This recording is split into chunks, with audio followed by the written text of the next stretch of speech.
We have turned away from the beautiful teachings of Islam. Yes, if we, and I hope we who are seated here, are from amongst those who are trying, inshallah, that's the start. That's the start. You know, I always teach that if you are moving a step at a time, it is definitely in the right direction. If you were to pass away in that condition, Allah knows that you were heading in one direction. Had I given you a longer life, you'd have probably headed right to perfection. May Allah grant us, obviously, some form of goodness. Nobody's going to get to perfection, but at least if we get somewhere near, or if we try, we might get somewhere. I tell people, aim beyond the skies and you might get to the clouds, but that's good enough.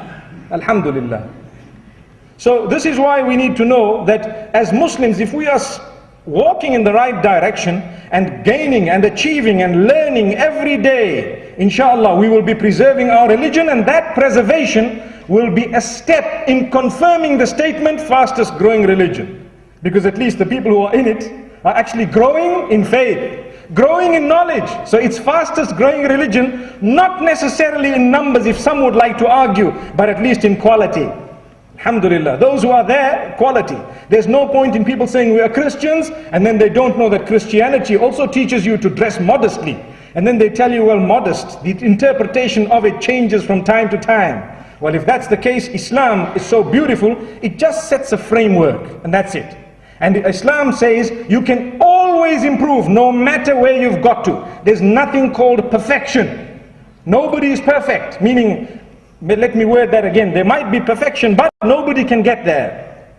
The winner is the one who aims in that direction. So this is why it's extremely important for us to know that as Muslimin, and this was the point I was making, the more you know, the more powerful, the more solid a Muslim you will be, and you will find you'll enjoy your life.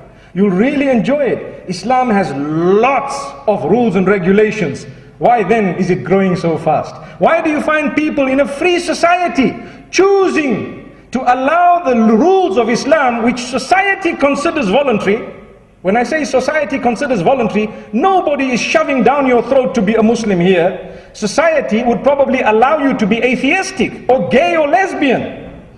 But people voluntarily choose to become more religious. Why? When they know Islam has so many rules and regulations. I give the example, and I want to repeat it here again tonight, of schools and education. In my part of the world, if you have a government school, the rules and regulations are very little. They'll tell you, you appear in uniform or no uniform, it's fine. You've paid the fee or no fee, it's okay. You can come in, you have a seat, you can do whatever you'd like and everything is okay. You come and listen to your teacher talk, and after that you go. But when it comes to a school that is a private school in my part of the world, there are lots of rules and regulations. To start with, you need to sit for an interview and tell them how your parents are going to contribute to the upliftment of the school. I'm talking of my part of the world. And then the father needs to say, well, I can resurface the tar here. Zimbabwe is full of potholes, I'm sure you know. Strangely, I found a few of those down here. Maybe there's a lot of Zimbabweans who relocated, mashallah. Obviously, that's on a lighter note. Don't take it seriously.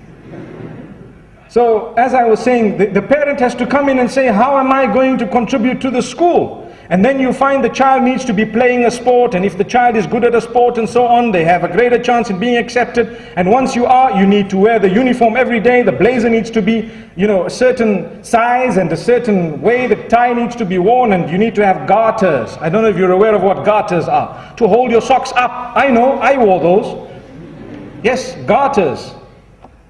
Once I didn't have my garters and they told me to write, and I just want to share this with you. They told me to write, I think it was 3 pages on garters.